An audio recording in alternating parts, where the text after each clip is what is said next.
Knox County. Okay, thank you. This is the Knox County Board of Commissioners meeting on February 4th, 2025. It's our regular session. We do have some visitors in the back, and I'm actually going to have you say your name so that we'll have that for the record. Sure. So we'll start with you. My name is Sabrina Warner. I'm a former Ohio State Central Committee woman. Okay. Haley Warner. Okay. And I assume you're related? We are. Griffin Rothkin. Rebecca Nurse. Darcy Hiley. Okay. And then Cheryl Splain is our local reporter, Knox pages, and then we have Andrew Champlin, who is with our IT department, make sure everything goes smoothly. Penny Doyle is our actually commander in charge.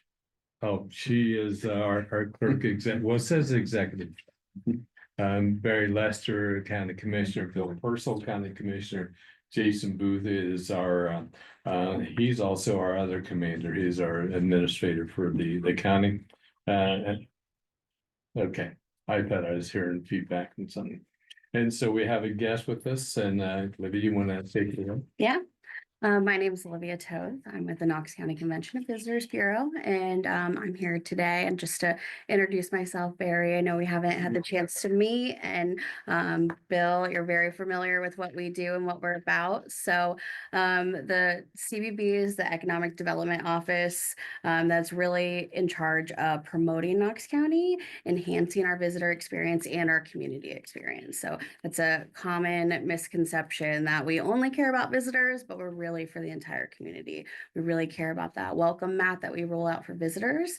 And we really appreciate where we're at. We're at the visitor center at the old CA&C Depot at 501 South Main Street. So I just brought some, all the gifts for you. I just wanted to kick off, this is our annual impact report. This was from 2024. We did present this to the commissioners at the end of last year. And then next year or next week, we will be getting a marketing strategy document, and that'll be sent to Jason, and that gives you guys just a breakdown of where all those funds are going. So how our guides are distributed, what travel shows we're going to, where everyone can expect to see Knox County, and just how that looks like over the next year. So that you'll be getting that piece next week. So in the annual report, just to give you a really good run through. We break down our vision and mission, the power of travel to support our communities and really inspire our visitors. We really have this goal, this, responsibility for our partners and for our businesses. So when we say partner, we're talking about any, lodging, small business, big business, anyone that's contributing to that larger experience that really makes Knox County what Knox County is all about. So we have got a nice timeline in there. I started with this team at the end of 2020. And so that timeline really runs through of how we rebranded in 21, how we produced a new visitor guide come out in 21 too. So we're just really happy to see the transition and just evolution and growth of our organization, while also, just recommitting ourselves to really be on the ground with our partners, understanding what each village and what the city needs to really enhance their experience, whether it be downtown, on the trails, anything like that. So we take you through some numbers. So of course, we are funded fully by bed tax, from the city and from the county. And so that has increased over the months, over the years. And we really are excited because we're seeing that same growth over the last couple of years. And, based on that, people are extending their visits. They're wanting to stay a little bit longer. There's more flexibility with work these days, so people can really make that impact with their travel, whether they're visiting family or coming for business. We really have the opportunity to capture a lot of different people when they travel and visit here. Olivia, could I have you expel a little bit more about the funding, how that works, the bed tax, and yeah, because people who are watching, they don't know necessarily what that, how that funding works. Yeah, so bed tax is coming from any like lodging overnight stay, and any lodging, any space that's considered lodging is a place that has more than one room for an overnight visitor. And so that is going back to the county, that lodging place is remitting that bed tax. And so that comes back to the county, and then the county, you know, puts that in our budget, and that's how we are funded. And so same with the city, anything that's within the municipality that's a lodging space is going into their bed tax fund, and we apply for that. Same as we apply with the commissioners. So we're on a 5-year contract with the commissioners for that bed tax, and we're on an every other year with the city. And so when those come up, we just really meet with the city. We talk about how we've promoted the city, how we've worked with their different partners, and same with the county, just letting them know we're being stewards of that mission and those funds. I notice your budget, your pie on your budget, it shows 45% as print as your budget spend. Yeah. Tell me why. Yeah, that's our visitor guide. So that's our biannual visitor guide. This is every other year. And so with that, this is being traveled everywhere. You know, you're talking print shows, travel shows, that sort of thing, from Pittsburgh to Buffalo, those sorts of things. So when we're doing print, we're also doing other visitor guides. So that's talking about a full page ad and maybe a Columbus magazine or a Cincinnati magazine. That's a new one for us this year, is going down to Cincinnati and finding those markets where we could put an advertisement in, but also making sure we get the ROI by having a QR code on there, knowing how quickly that's moving. And since that's every other year, we split that over a 2-year period. And we work with a publishing company out of Columbus that helps us kind of put it together, but we really have the eyes and the heart behind that. In the print that you're talking about, where is it distributed? It is distributed all locally, and then we work with a company that distributes it regionally. So you're talking in the Mohican, all the state parks, Velvet ice creams, those sorts of places. Yeah. And then we go to about 11 travel shows with this guide with our partners. And so, like I said, I mean, Detroit Auto Show, outdoor show in Buffalo, Pittsburgh, that sort of thing. So Ohio State Fair is one of our most successful spots as well. And just geographically speaking, you know, we want to kind of hit those outside states. That's a day's travel. It's really, you know, being in the center of Ohio, it's really accessible to a lot of people. So we want to make sure that we get that out there. Thank you. Yeah, of course. And we should make sure people understand that lodging means bed and breakfasts Mhm. as well as hotels. Yeah, yeah. And I'm pushing the state legislators to push to also consider making lodging campgrounds. Yeah. Because we do have a couple campgrounds in Knox County, and they beat up township roads with their heavy RVs, and then so, you know, it'd be nice to have that money that help in that area too. Yeah, and I'm sure you're familiar, the Ohio Association of Convention and Visitors Bureau, you know, we're working at the state level to make sure that legislation is kind of put in place. We're talking about that Airbnb conflict of, you know, making sure they're remitting that bed tax to the local level. There's not really that enforcement that's happening. And so that's really the tie up. So still working on that. Yeah, thank you. But just for a brief overview, you know, in 2023, we had 1.3 million unique visitors to Knox County. So that was a 7% growth. And with those visitors, we saw repeat visits. So when you see that 10.1 million visits, that means that 1.3 million visitors may have came back 2-3 times. Maybe they came back, used the trail, saw that there was a show next month and came back for a show and stayed another night. So these are really great numbers. This shows growth. This shows appropriate, you know, visitor, you know, the amenities that we have, the things we can offer while still not, you know, causing congestion. You know, we're having this, you know, appropriate time where people are coming down, enjoying our town centers and those sorts of things. So, and we're happy to be in Central Ohio. You know, we're basically a stone's throw from Franklin County these days in my eyes. So, you know, that people want to get out, they want to get past the city limits, and right when they get here, they feel that. And we've heard that, and we want to maintain that. And you're getting that information from geo-tracking or cellular usage? Yeah, so this past year, we invested in Placer AI, and so that's a civic platform for, you know, municipalities, commissioners, and CVBs to use. So we invested in that. That was a large investment, but it really makes sense when we're trying to understand where our dollars are going, when we're understanding where our partners' dollars are going. You know, for us, it was really impactful to see that demo back from that or from that technology to say, you know, how many visitors were down for the Music and Arts Festival? And were they coming from more north? You know, does the Music and Arts Festival need a billboard, you know, to the north of 13? Those are the kind of decisions that we can help our partners make now. And it just makes sense when people are asking for funding, you know, sources are limited and we want everyone to make these good decisions that make sense for their organization and for our community. Thank you. Yeah. So these are just some marketing strategy results. Again, this kind of goes through all those pieces you'll find that we use from advertisements to blog to distribution. We did release our new website in the beginning of 24 and saw wonderful numbers on that.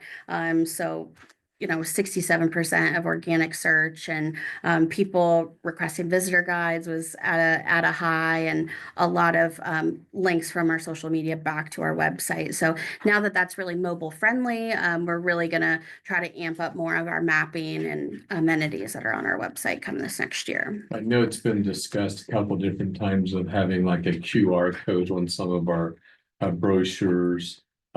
Several years ago, I think Jeff Gottke's history class or whatever had a QR code, and it may have been in front of the Woodward, and that would lead them to a student talking about that site. Do we have anything like that going on? Yeah, so the Mount Vernon walking tour, I believe is what you're talking about. That was established in 2015, and that was a group that was at, I forget what Mount Vernon Elementary, but I've recently been in talk with the teachers that put that into place because we were thinking about kind of revitalizing that project for America 250, which is the state initiative to celebrate America's 250th anniversary in 2026. So we felt like, you know, that's a history tour that already lives. It's not really being maintained, the Facebook, you know, that sort of thing. But we feel like as an organization, that's something that we could perhaps take on in 26 to revitalize and get back out to everybody to be a new asset. So we're excited for more on that. Yeah, because a lot of people like the history. Yeah. Don't know the history and just like, oh, yeah, didn't know that. That's good to know. Yeah, and since that walking tour was made, we've had new Ohio markers in the area. You know, the memorial is celebrating 100 years. So we just have more stories to tell that we didn't get to the first time. So we'd like to see what that looks like. This is just a breakdown of our state partners, you know, where as we're funneling to our partners in all the villages and in the city, we're also funneling back up and understanding how the tourism department is working at the state level. We're part of the Ohio Travel Association and Ohio Association of CVBs. We work really, really closely with Rails to Trails Conservancy, Ohio to Erie Trail, and I also sit on the board of the Central Ohio Greenways for Mid-Ohio Regional Planning. So those kind of avenues are really important for us at the CVB because we are such big fans of our green spaces and our trails. We want to make sure that we're advocating for our local community at those higher levels. So our involvement is very vital in those. A little bit about partner impact. So like I said, you know, this annual impact report was something new that had not necessarily looked like this before, that provided this. And so with more of that data, more access to that data, we broke it down even further this winter, and we made Experience Mount Vernon Community Impact Report, and then went out to the villages and gave them their own impact report. So we have met with those. I think we only have to meet with Centerburg is left, but we're meeting with those business associations to give them their own packet. You know, this comprehensive packet of Knox County is very, very informational, but to them, they want to know, what did our shop hop do? What did it look like? What was the ecosystem that day when we put all that effort in to have that event? We want to make sure that they feel empowered to do it again or to change it up, and maybe they could plan better with another partner. So these informational meetings have been really, really great with our partners at the local level. Cheryl give those to you. And if the public wants that information, they go to what website? Yeah, our website is visitknoxohio.org. Yeah, and Say if that again? visitknoxohio.org. And you're located once again. At the 501 South Main Street at the CA&C Visitor Center. Yeah. And these were just some partner impact projects of 24. The solar eclipse was quite a big taking on. You know, I met with ODNR in 2021 and came back to the community and was like, we have this solar eclipse coming. And everyone's like, what are you talking about? You're wild, 2024. And then we blinked and it was here. And so we had a really good working relationship with emergency management. And we kind of helped lead those meetings, worked on kind of some branding materials for that. We distributed glasses and just made sure that we kind of kept track of everything that was going on in the county that day. So, you know, just at, you know, Aerial Foundation Park, enough that day was over 4,000 visitors. So just to have that track of what's really going on, and it turned out to be a really lovely day. I actually had my son that day, so I was busy doing other things. Big day for everybody. And like I said, America 250 is coming up, so we've already had those planning committee meetings all through 24, and we're really starting to break down into our own committees to take on some local initiatives like that walking tour and their bigger initiative of Ohio Goes to the Movies. And that's a larger event that we hope to bring to the memorial and the Woodward, really activate our historic spaces for our community to really just highlight the people that are from Knox County, went to school in Knox County, that contributed to either America or the movies or anything that was going on. So we're working closely with the state on that. So when you look at this investment page, you know, these are resources to our partners, to organizations, you know, from our other economic development offices, you know, the Chamber, Experience Mount Vernon, ADF, to those Main Street businesses. This is what we can provide to them, whether it be, you know, they need a new rat card, they need a new brochure, they want a downtown map. We can kind of lead them to the resources, or we can help them hands-on. So we really like to show that to them and show them that, you know, we really care about what their community looks like, and we're here to really push that out after they're done with those projects. Awards and recognition, again, you know, looking back at that timeline and then to this, this just shows how we've been noticed from our peers. And that is really impactful to say that over years, the hard work we've all been putting in, the partners that have, you know, put in the work to make our experiences really authentic and really wonderful. This is really for everyone. This shows that Knox County is really on the map, and we're putting in the work to say so. So just something to note. And then thinking about just cohesive strategy as we move forward, some goals is just working, you know, now that we have some momentum with just strategic planning at the county commissioner level. We just finished strategic planning ourselves as the CVB. You know, we want to make sure that any projects moving forward really ladder up to what we've worked on together Knox, to what we've worked at the CVB, and make sure those things are aligned. So, you know, when we're talking about airport, we're talking about other things, development in the community, how does that look? You know, where are all the ways we're welcoming people into Knox County to live here, go to school here, visit here, and just making sure we're aligned on those things. And then the last page is really just that high level partnership. You know, if you're hosting an event, our event calendar hosts every event that goes on in Knox County. If it's happening in Knox County, it's going to be on our event calendar. So if you're hosting a group or conference or interested in that, we have the resources to let you know what rooms are available and what kind of amenities are available for your group.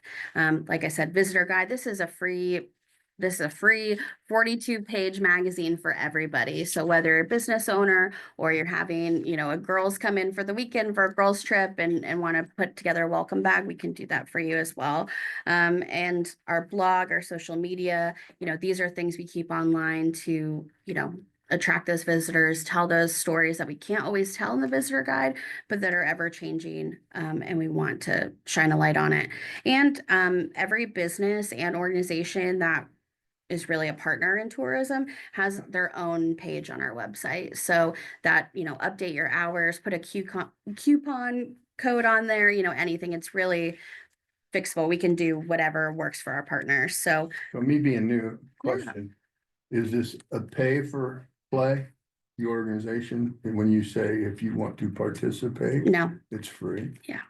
And the second question I have, do you find local businesses and some of these community event and stuff are using your site to be on here, so they are? we are educating them to do so. Yeah. So we really try to make sure that point is with all our partners to backlink our website, to really use that blog post. You know, if we make a social media post or we feature, you know, letting the Cocosing Gap Trail just know, hey, you guys were featured on the front of the magazine. And what does that look like? Who can they tell? And what does that really mean to them? Making sure we have those communications kind of, this is how you can really use these materials. Wonderful. Thank Yeah. you.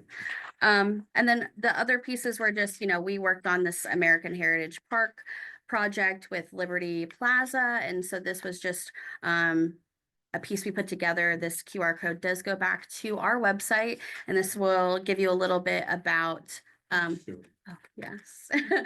This will give you just a little bit of what to expect when you arrive at the visitor center and what Liberty Plaza is all about.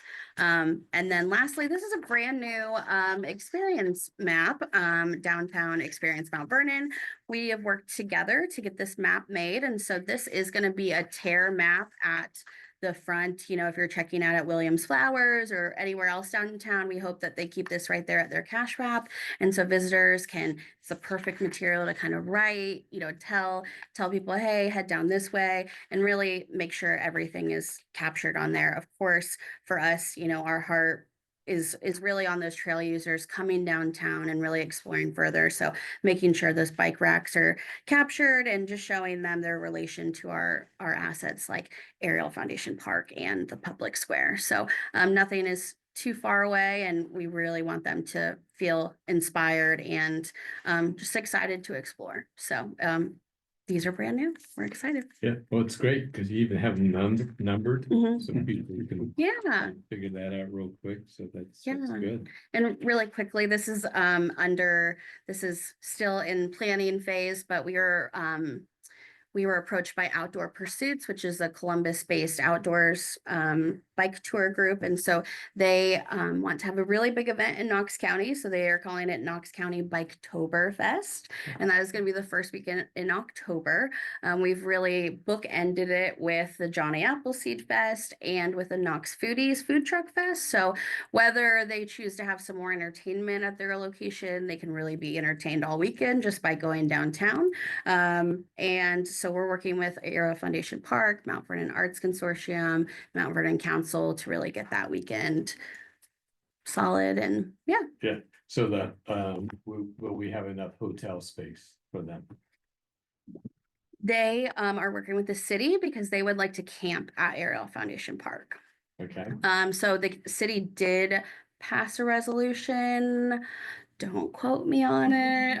But they are working with the city to see if that can happen for all their attendees. But yes, they do have a list of all the other hotels and amenities, but they said a lot of their people that are avid cyclists really like that experience if they can camp. Yeah. And working with us, they realized they really wanted to highlight the trail as well. This is usually a road bike club, and so they're excited to have both for their folks, their attendees, and they want to obviously invite the community to come out and learn a bit more about them and the trail and celebrate in that way. So we're working with, like I said, the park and Ohio to Erie Trail as well to make sure, and the Cocosing Gap Trail, to make sure all those things are kind of covered. Okay. Yeah. So the Pelotonic usually comes through. Is that Yeah. this year too? Yeah. So that's the first weekend of August. Okay. And so they come through kind of that back way into Gambier, and that's where their finish line is, right there in front of the Lowry Center on Kenyon College campus.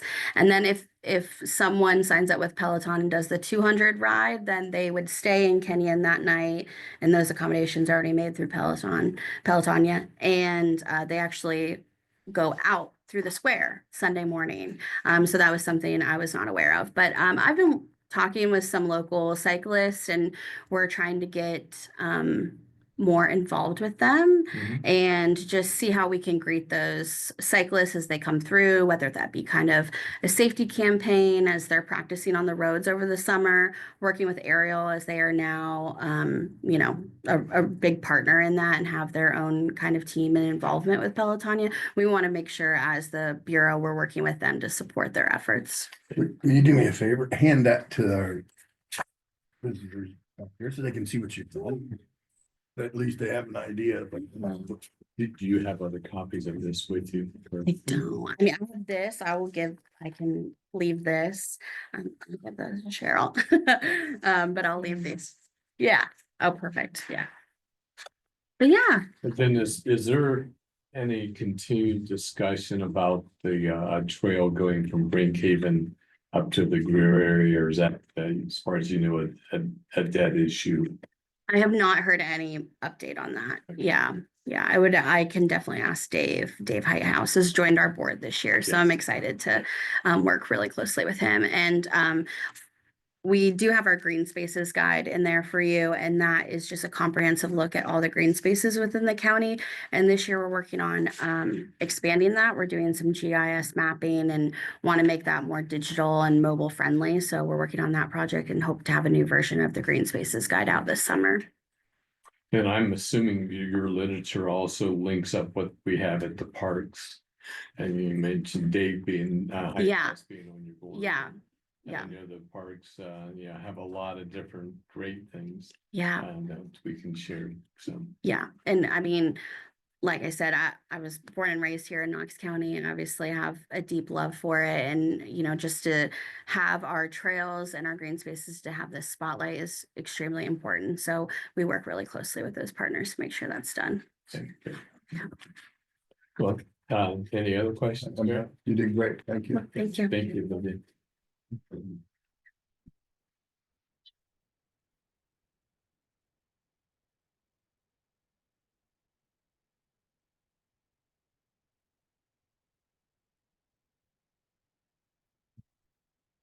Any other? Jill and South Florida.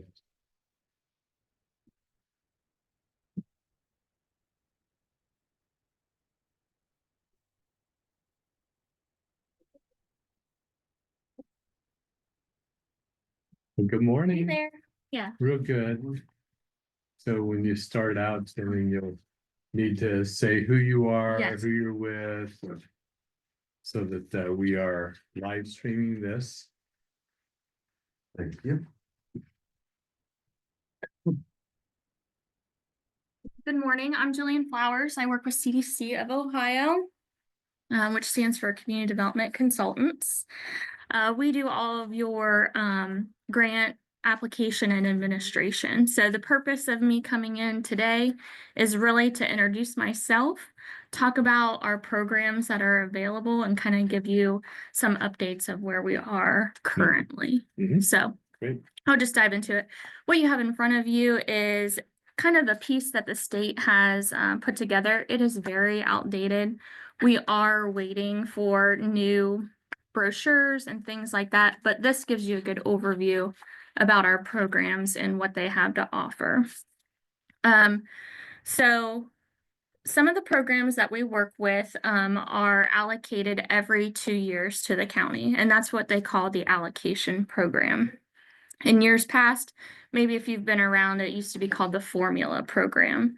So there's 101 communities in Ohio that are awarded every other year for this type of funding. So it's basically takes your population and the percentage of low to moderate income folks, and they spit out a number and they allocate those dollars to each community. So with that, you get that every 2 years as long as you apply for those funds. Currently, we have project we applied for last June. We're doing improvements in the village of Danville. So we're doing park improvements there. That is kind of at a standstill at the moment. We're waiting for our release of funds from the state of Ohio. So once we get that underway, then we can start on the project. So that's an example of one. And that project is what's happening there, you remember? So yes, we are installing a walkway as well as doing some park equipment improvements. And then we're actually partnering with Jeff and Sam on some funding there. And they're going to do a pedestrian bridge and some other improvements at the same time. So they're kind of waiting on us. Yes, yeah. Yeah.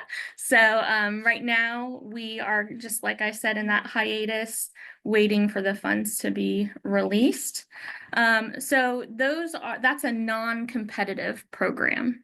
So again, it's available every 2 years as long as you apply, it's eligible, and you did a great job on your application, then you get those Who awards. chooses where the money is spent?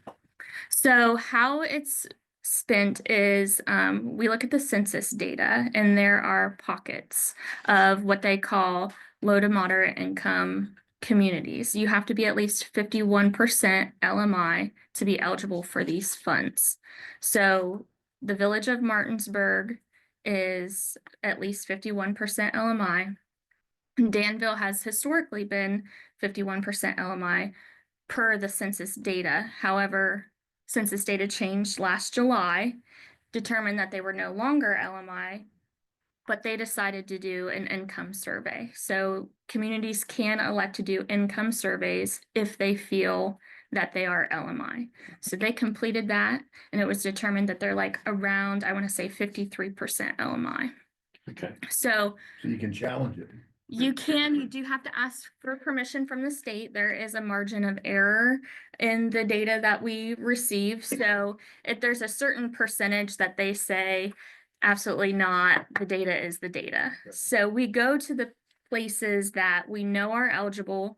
If we don't have projects in those areas, then we can do those door-to-door income surveys. Do you know if Brinkhaven did that? Because they were also kind of kicked out too. Yes, so the village of Brinkhaven was LMI. July 1st comes around and says they're like 35% LMI. The mayor and the residents there are like, there's no way, we want to do an income survey. So they are currently doing their income survey. It should be wrapped up within the next week or two. So once we get those results, then we will send that off to the state of Ohio. So with the village, I'm going back to the village of Danville, because they had a project that they were wanting to submit. They went ahead and did that income survey because they would be eligible for competitive program this year.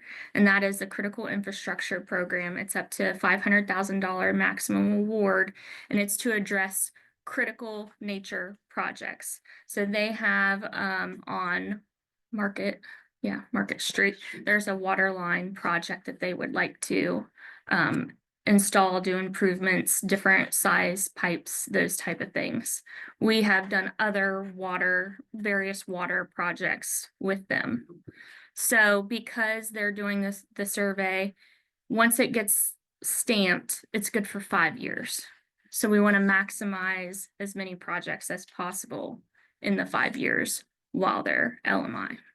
And Danville frequently does use these funds. They do. They're pretty much on that like every other year cycle, as well as Martinsburg. Once a community receives the funds, is there a process that says they must go through on how to spend the funds? Yes, there's a pretty vigorous process because they're federal funds. So the federal funds go to the state of Ohio, and the state of Ohio then distributes it out to the community. So Knox County's grant agreement is with the state of Ohio.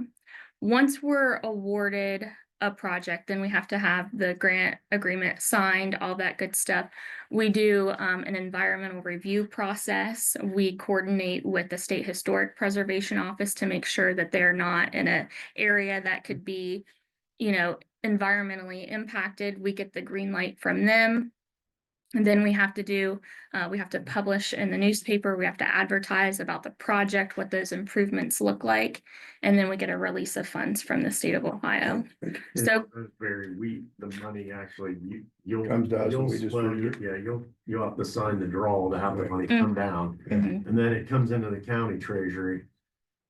Then we make those payments at the county level, so the contract is not with Danville, it's actually with the Board of County Commissioners and the contractor Mhm. on behalf of Danville. and then we make the payments to the Yep. contractor. So we'll, it's the preliminary stages, but we will do a participation agreement between the county and the village. And it essentially states, these are the funds that were awarded to the county. These are the parameters. These are the things that, are regulated. And we also spell out how much money was awarded in that grant. And it states that if they have any project overruns, they are responsible for that. So we do everything in our power to make sure that the grant dollars, we've done our due diligence, the cost estimates are very accurate, and that we stick with those dollars. Good. And I think the last one we did was in the Buckeye Edition. We worked with the city of Mount Vernon, Yes. put our money with the city's allocate or their grant money, and we did water improvements out in Buckeye Edition. So this time I think we're going back to Danville. We kind of took them out of cycle once. Yeah, so the commissioners are very good about kind of distributing the wealth, as I call it. We do a process, it's called the Community Development Implementation Strategy. And we did that last year because it's not your allocation year. We won't do it again until next year. But essentially, we invite all of the villages, townships, and bring them in and say, okay, what are your projects? So regardless if they're CDBG eligible, we kind of want a running list of those projects. That goes into the application. We have to prioritize those based on eligibility, cost, and all of that good stuff. It shows that the community is planning and that they have really invested time in what these grant dollars look like. So we kind of have a running list, and like as things come available, we kind of check off that list. So just to clarify my thought, you have to be low and or moderate income of at least 51% Mhm. for any of these funds to apply. Correct. Correct. Yep. Thank you.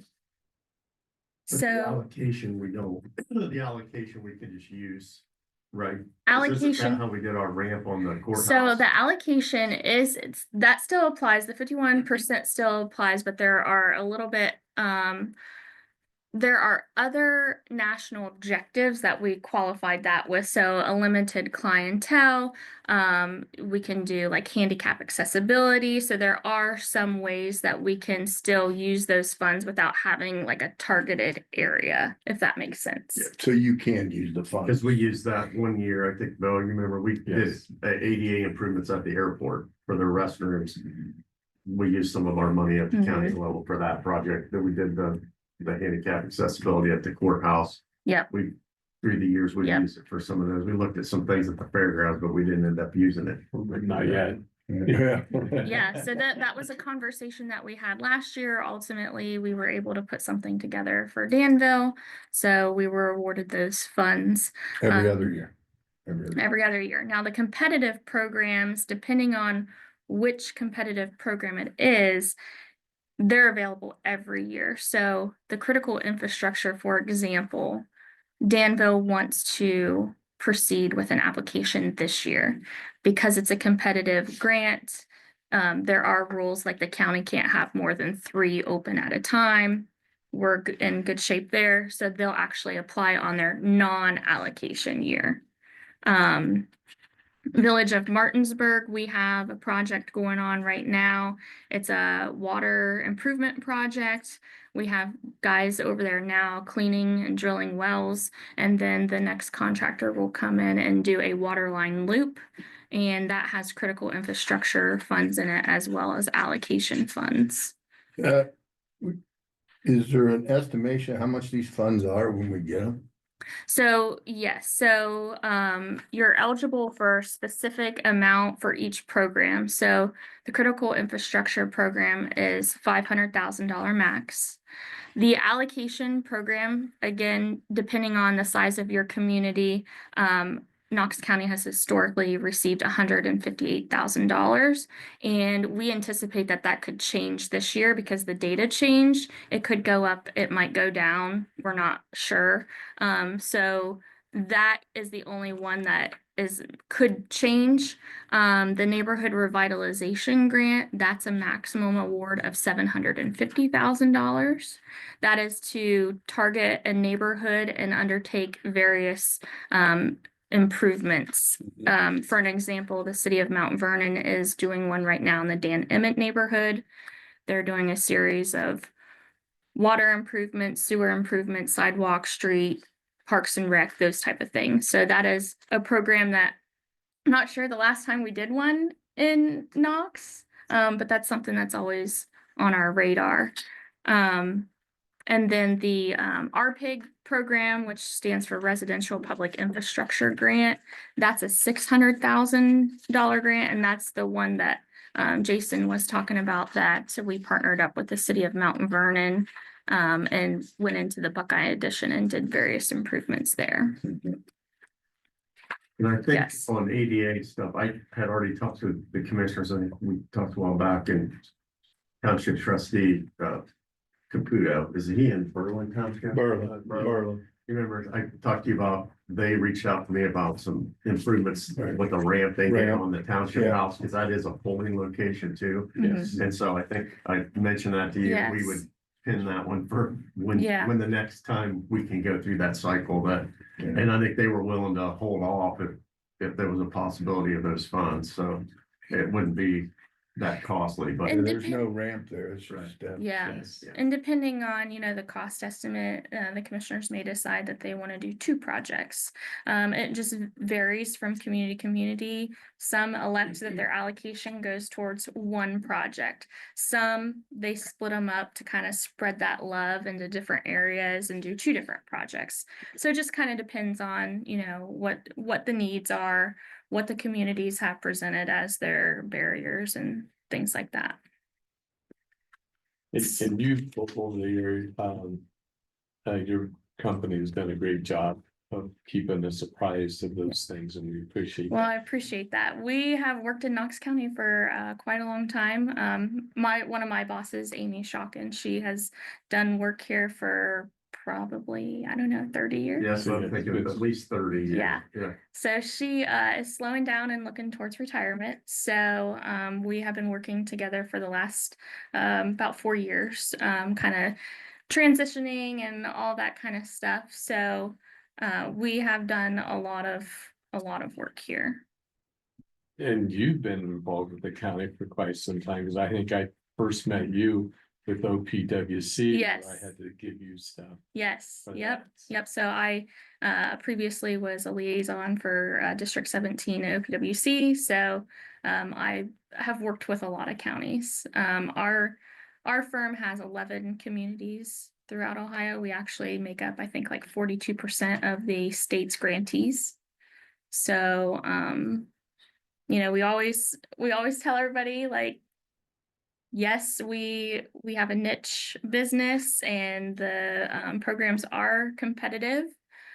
We did have 100%, all of our grant funds were awarded last year, all of our applications, which is unheard of. When I first came on board, I think I wrote one that John was like, well, it's a good project, but I don't know if it'll get funded, but the community asked us to do it. So it's kind of like one of those learning curves, like it wasn't funded that year, but then we went the next year and it was funded. So we are, pretty proud of the fact that we deliver for our communities. Nice. And you've done a great job. Well, thank you. Appreciate that. Thank you for the information. Yeah, you'll see, different communication from me. I work with Penny a lot to get the things moving in the order that they need to move in. And when you hear of some of these projects, maybe you'll say, oh yeah, I remember having this discussion. So. Well, thank you. Jen. Thank you. You're welcome. You will see, Jason and Penny, you will see some change orders for the Martinsburg project. When they were digging down, and I think it was well 4, they found some issues with the adapters. They were either installed improperly, or over time they've become broken, so on and so forth. So they're putting together a cost for the engineer to reinstall properly. And then we are waiting for the second contractor to then come in and start on the water line. So you'll see a couple different things coming through that project. And then we did reroute some of the money from Brinkhaven over to the Martinsburg project too. Correct. So we have a total amount of $570,000. That also has OPWC money involved as well. Mhm. So we were able to move some money through our last allocation funding. And then OPWC is Ohio Public Works Commission, which they will be on the ballot this year in Ohio because it goes for 10 years. And so it'll go to the voters about wanting to do that for another 10 years. So encourage people to vote yes for that when it gets on the ballot. They also do a lot of infrastructure improvement projects. Typically, I don't know, are you still on the executive committee or I'm have the you? executive, but Okay. I'm on that committee. Brian Ball's on the executive. Oh, that's right. Yeah. So various townships, villages, cities and county commissioners sit on that executive committee and they put forth their projects, and essentially the power is more in the local level of what projects they want to move forward within their district. Yes, and actually the Fairgrounds Road project, Mhm. the city's getting OPWC money for that Yeah. Great. as well. I know that's been a long time coming. It's, Yeah. seems like it, but it Yeah. really hasn't been. Yeah. Yeah. For those people in that neighborhood, it's been a long time. Yes. Yes. So that's kind of where we are. If you have any questions, let me know. It can be a lot to kind of digest in the beginning, but you'll get there, right? Yeah, you will, Barry. Thank you very much. You're Thank you, welcome. Jillian. Thank you. Here we have some Yeah, resolutions few then items to here to take- go through. Yep. We have everything, the prosecutor prepared the easement for the fencing for Jeremy and Jamie Waite. Crystal Avenue, we were out on site, we looked at that, obviously, we did the alley vacation on that part. So this would be the permanent easement for them to construct that fence that they showed us along the trail. And it's ready for your approval and signature. Without reading that whole thing, Jason, are the parameters as to where he can put that fence. And it's just a fence, so you can't. No addition to bring up buildings. stuff to the fence, it's just the fence, the easement only gives him the right to put a fence up, that's it. So it's for you to make the motion for me to second. I motion that we approve. Okay, and I'll second, and those in favor say aye. Aye. And then Bill, I'll hand you the stack here to sign. Okay, Then we have a proposal for Burgess and Nyepel for the Park District to have an inspection of the Kikoni Gap Trail Bridge in College Township. And this is for $1,100 and it'll be paid out of Park District funds. I noticed on that proposal, it says we're not gonna be held accountable if the material's not any good and stuff we can't see and. Yeah, they're just inspecting it, that's it. Yeah, but they will be putting some photos and Yeah. things for that. Yeah, and this is routinely done, yeah. Barry, Motion to approve. and now second, and those in favor say aye. Aye. And then we have to approve the Knox County landfill certification statement. This is for the closed landfill report. Our consultant Bennett Williams has everything done. It's ready to go, but it needs your approval and Bill's signature for them to submit that report, the annual report to the EPA. I motion to approve. And that's a second, those in favor say aye. Aye. And then landfill area, that's Thayer Road. Thayer Road, Those yeah. may not be aware of that, it's been a long process with 30+ years. Yeah. That we have to keep doing the monitoring of the waters in that area. Then we have an update on the Zoom subscription, and Andrew, this is just for the new enhancements that we're getting to Zoom for our commissioner meetings and so forth. This is an adjustment of $631.97 to that original agreement. Motion to approve. Maybe second, and those in favor say aye. Aye. And then we have, if you would approve an advertisement in the Melbourne News for the bidding of the Opportunity Knox flooring project. And I'll just give you, before you approve that, these are in our 2025 capital budget. And I was out on site last week with Todd and we kind of looked through everything because that's, you know, we're doing some painting. They're painting out there. There's, this is the flooring.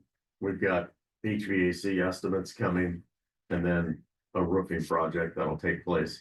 So all of that, they'll be done in separate projects, but this is the first one that they have ready to put out the bid. JFS is take care of the bidding and we'll take care of the funding. Right. And it's just for the flooring. That is aspect, correct, right? yeah. Motion approved. And second, those favors say aye, Aye. okay?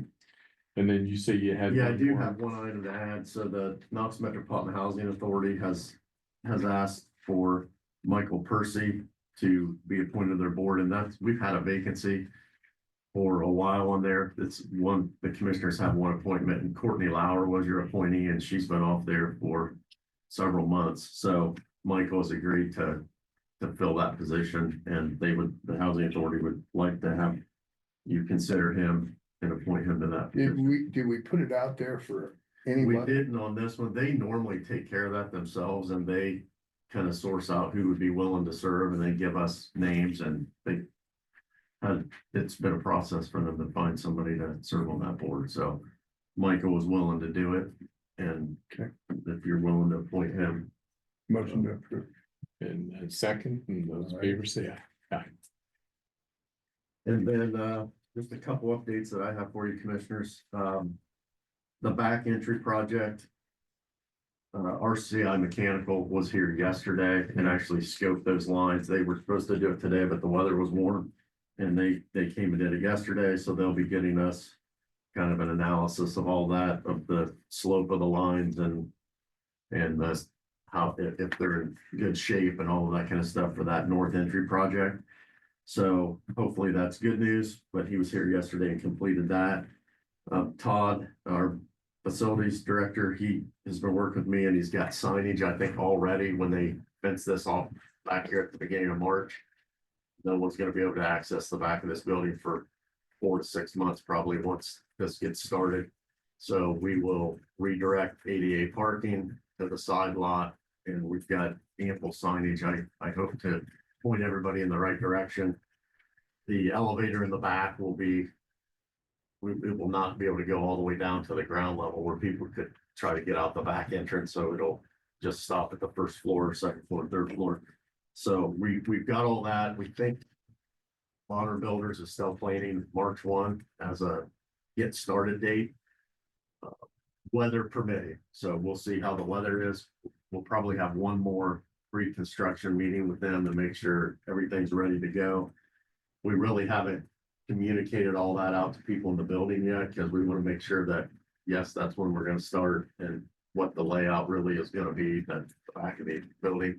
But employees will have to cross as they do and then come around and come in this side entrance. So we're kind of waiting to get that information out when we get closer to the project timeline. But for now, we're still planning the March 1 start date. The Area Development Foundation was down and Jeff wanted me to pass these to you. I think when he was in, he had commissioners, you had asked about the public comments that were coming through. This is everything printed off there of all the public comments on that. So he wanted to turn that over. So I'll let you read those at your pleasure and then Penny will put That's them comprehensive. with our minutes. Yeah, that's for the conference plan. And then, Can I revisit something real Yeah. quick, Jason? This appointment of Michael Percy, I'm okay with. I want to make sure that when we have an appointment that can be done, that the public knows that you can be part of that. And I don't know yeah. if we so what communicate do, that well yeah, or not, one of but those, we put those out on the county website. Andrew will put them out there as an advertisement. The housing authority has always just done their thing. kind of done their thing and give you a recommendation for your appointment, but yes, for other boards, when we have a vacancy, we publicize those, to Okay. just basically put them out there like we do our jobs. Yeah, it's basically a job posting essentially. So we'll put it out, we'll even like do paid ads for local. Yeah, I've had asked people ask me how they get involved. And, you know, that way. Yeah, like the last one for the Yeah, airport, we well, had 5 or 6 people, I think, that Yeah, were interested in that. They had to pick one of the 5 or 6, so. right. And Thank we you. had the library. The library, we did that. Yes, that's correct. Yep. Talked to you all last week. We're trying to still set up a date with the city and regional planning and the county to have basically a joint meeting relating to the comprehensive plan. That's proving difficult to try to get everybody lined up for that meeting. So I'm still working on dates. They had proposed the 17th, 18th, 19th of February. But I think the consultants can only meet one of those days, so we're still kind of bouncing back and forth, but I'll get you some dates. But they still want to have that 3-member between RPC, the city and the county to have one meeting to discuss that. So it'd probably be an evening meeting and be open to the public. So I get you some dates as soon as I get them, but that's proving more difficult than you think to line up everybody's schedules. I think that's all I have for you today, Commissioners. Then you mentioned RPC on the comprehensive plan. There is a public hearing of the comprehensive plan tomorrow here at the chapel at 10 o'clock. For those who want to do public comment on that. Then Barry, you were at a meeting at Morris Township last Last night. evening, talking about the Fairgrounds Road project with the city with sewer and water. They had a great meeting. Had a pretty good turnout. Questions were asked. Brian did a great job answering the questions, and I think Brian Ball, the city engineer, did a great job answering the questions for people. Had maps with him, so if they had questions, showed their address so they could actually see their house with the number and their address, so they knew how it was going to affect them. So it went well. For those who don't know, there will be a new city water line running from that Fairgrounds Road area. So it was a good meeting at Morris Township and well received. City has had issues of water in it's your housing. Right? So, not that area, but In that up, whatever. Yeah. proximity. They've been doing a lot of work up in that area, Fern and that area up there, drainage. Yeah, they're doing a lot of work the last few years. So they've needed to complete a water loop, and that's part of the woods. And I think, are getting close to $1 million from the OPWC. County commissioner wise, we gave the city ARPA money. Cheryl has the number. Yeah, 1,752,000. That was like 750,000 just for that project. Yeah. Yeah, originally when we gave it, we thought we were given 1.25 million for that project, but evidently they're gonna put the rest of that money towards the Cattleman's Dam, because those were the two projects that we suggested to the city, that they were asking for them on that. And then Barry and Brenda and I received a thank you for the spelling bee, Knox County spelling bee. Find a challenge to perk your ears up and these young people that take it to heart, and some were crying when they misspelled a word. You felt like crying along with them, because you knew they knew it when they misspelled a word, because the rules are that once you say it and start it, you can't change the letters. And so It was interesting because we had one challenge, because somebody could challenge. And the administrator of the spelling bee didn't enunciate the word correctly, and the parents did challenge it, so that he got an extra chance. I didn't know you could challenge, but I guess you can. And of course, Barry knew all the words. Yeah. Spell. He didn't even have to use Spell his check. sheet on that. So.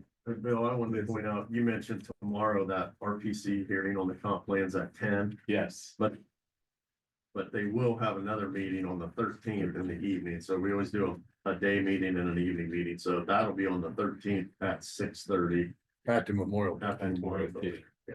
yes. So there will be another opportunity if the public would like to attend. Anything else, Barry? No, I'm good. Thank you, sir. So we'll go to our public. Do you have anything you'd like to share? Does anyone else want to go first? I can go. Yes. You want to say your name? So again. My name is Darcy Hiley. I live in Centerburg. Uh-huh.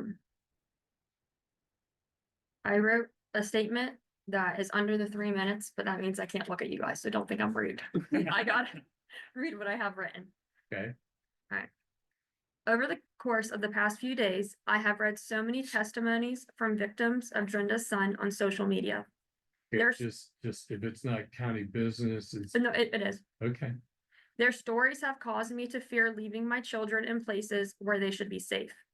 The lack of investigation in question occurred with our local Knox County Sheriff's Office. Attorney General Dave Yost is quoted as saying the Knox County Sheriff's Office determined it could not conduct this investigation because the suspect's mother is a county commissioner who votes on the sheriff's budget. The Knox County Sheriff requested that BCI take over the investigation, only to be stonewalled again. Dave Yost is quoted again, stating the suspect's parents are friends and have been to my home for dinner, and pass it back to the Knox County Sheriff's. Supposedly, the goal was to find a non-biased office to conduct the investigation. To my knowledge, as of today, a third-party agency has not been assigned to the case. The agencies that are in place to protect not just my family, but all families in Knox County are playing a game of hot potato with many victims in their livelihoods. People are set in place to advocate for victims, yet many victims are being re-traumatized because they have been forced to advocate for themselves. The example being set for the citizens of Knox County is that power and position provides protection. My question is, where does it end? Are your children or grandchildren or close family members allowed to break the law because of their relation to you? What a privilege it must be to be born into a family that provides immunity for some of the most heinous, despicable crimes against the most vulnerable members of society. I've read over the oath our law enforcement are expected to uphold. Nowhere is it written, even in the fine print, that they are obligated to uphold the law unless they know someone personally. Knox County is a small community in comparison, and I'd like to blindly believe that everyone matters and no one is above the law, no matter their family tree. Is there a list posted somewhere of who to avoid so I can keep my family safe? To summarize Drenda from her personal Facebook page, one of her favorite quotes from President Trump's speech was the rebalancing of the justice scales. It is absolutely terrifying if this is what that means. To maintain the integrity of Knox County, Drenda needs to resign herself today. When the Attorney General's office and local law enforcement are unable to perform their duties without prejudice and due regard, we need to take a step back and ask ourselves how we got here and how we can make it better. I'd like to believe that the commissioners sitting before me today are as saddened as I am about how things have turned out. I would also like to believe that you can see the need for change and ensure justice is served to everyone, regardless of power and position. Thank you. Next. You sure you want to follow that? Is there a protocol for removing her? My understanding, and you can correct me if I'm wrong. My understanding is there cannot be a recall by the vote, and that's because of the high revised code.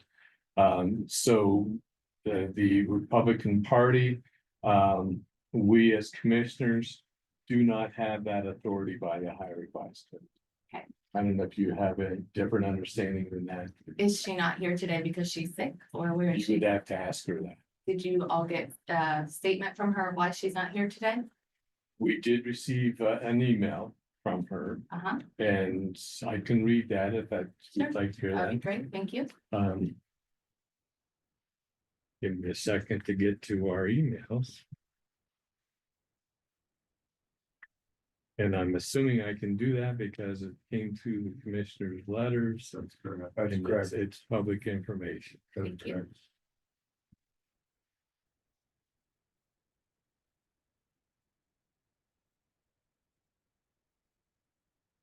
So this came to the county commissioners, this to Barry and I and to Jason. Good morning to you. I am, and this is from Drenda's mailbox. I'm not sure if you have seen the firestorm of social media smear campaign around our family and a personal situation with our daughter. It is a painful situation and we are taking steps to resolve it.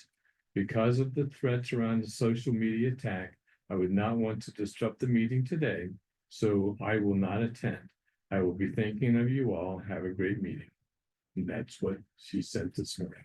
Say thank you. I'm here today because I do stand to protect life and I'm speaking on behalf of children. I speak truth and transparency is what you all ran on this past election. And so we are asking you to be transparent. We're asking you, Drenda, I know you're watching, to be transparent. These are serious allegations, allegedly sexual assault, rape, escort sites, mental abuse, physical abuse, emotional abuse, money laundering, affairs, and complete cover-up. I would ask the Republican Party to take this seriously. As a former state central committee woman, I know how ugly politics can be. I would ask and urge you to help the citizens recall this woman or demand for her resignation. I do realize this is politics and I do realize what you just said, that she can stay in office, but I'm calling on you to resign. You should leave the citizens out of this. You should not be covering up what you're doing, and you should remove yourself so that this county can move on with the business at hand. They have work to do. There are children that need to be protected. There are citizens that need to be protected, and we are calling on you to do the right thing in this hour. You claim to be a woman of God, and you need to remove yourself immediately. This is a very personal issue, but it is a very public and very, very hot topic right now. And I would urge you all to allow the citizens to be heard each and every time they have something to say to you. I would urge each and every one of you to take this very seriously. This woman will take you down if you do not act appropriately. I understand that she has a lot of control issues, but there will be times that this will be handled and it will continue to get uglier and uglier and uglier. So I urge you and ask of you, if there is a recall that is able to be done in any way, shape, or form. I've been in politics. I know how you get people to resign. There's a way to do it. If there's a leave of absence that you can require of her, or the Family Medical Leave Act, whatever the heck that's called, I would urge for you to call on her to do a leave of absence, if at all necessary, at least a leave of absence until she goes to jail. All I have to say, thank you. For personal clarity, I'd like to say a couple things. Yes, First sir. off, I am newly elected and I was elected for transparency. Yes, sir. Sometimes personal issues flood in to community issues, and we represent our county. Yes, To say that we are protecting her is unfair to me, in my opinion, because I'm not protecting anybody. I've said I don't have a dog in the hunt, except for she is a county commissioner. How that moves forward is really not in any of our control. It would be your central committee and or the grace of Drenda herself to do whatever she may act on. But I want you to understand that we're not covering anything up. let me say that, I hope I did not say that or allude to that you were covering. No, anything. I'm going back a little bit here. It says. I understand. Have you called on her resignation? Have not. Or do you plan to do so? I have no intention of doing that. That would be the central committees. Republican Central. And that's Committee. Mr. Daly, correct? Fred Daly. He is the chair. He is for the that. chair of our Yeah. central And committee. have you been in communication with him to, I have not. do you plan to do so? I will try to reach out today. This all kind of whirlwind around me because I wasn't available. I was at the hospital with a relative when this all kind of spun. So I'm just now catching up, and quite honestly, there's an onslaught of social media and I don't get involved in all that, you know.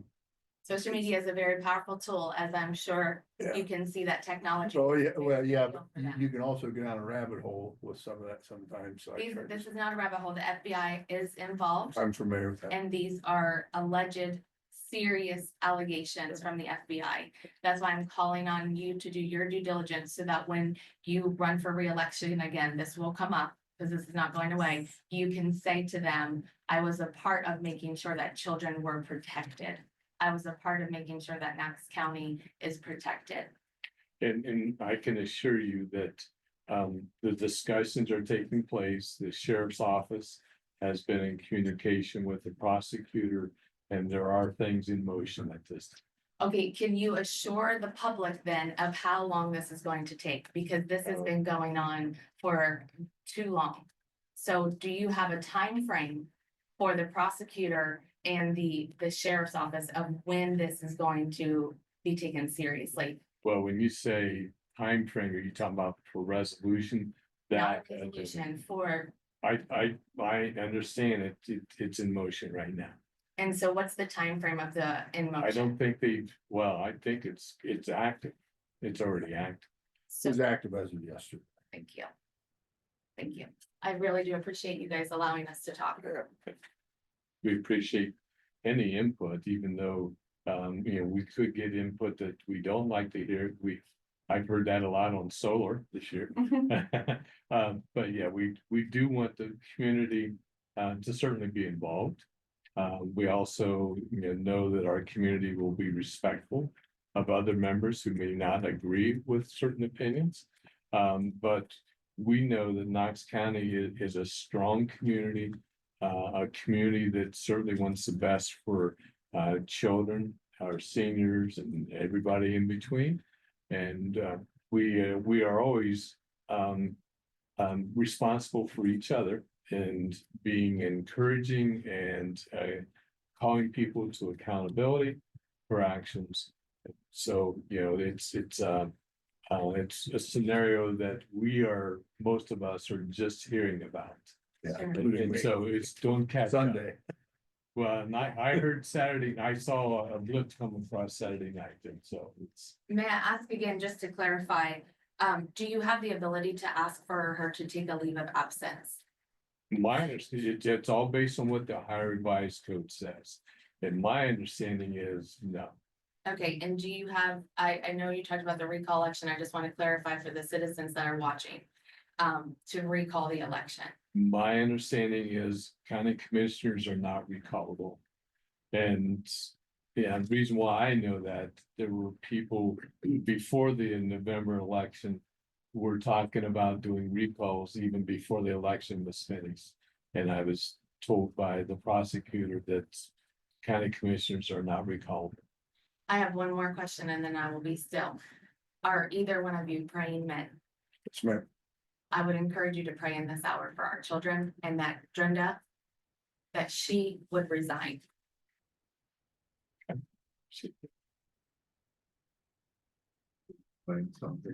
Now, is there anybody else out there? No, we're good. So, no other business at that time. I'll take a motion for adjournment. A motion adjourned. And so we stand adjourned on this day. Thank you. Thank you.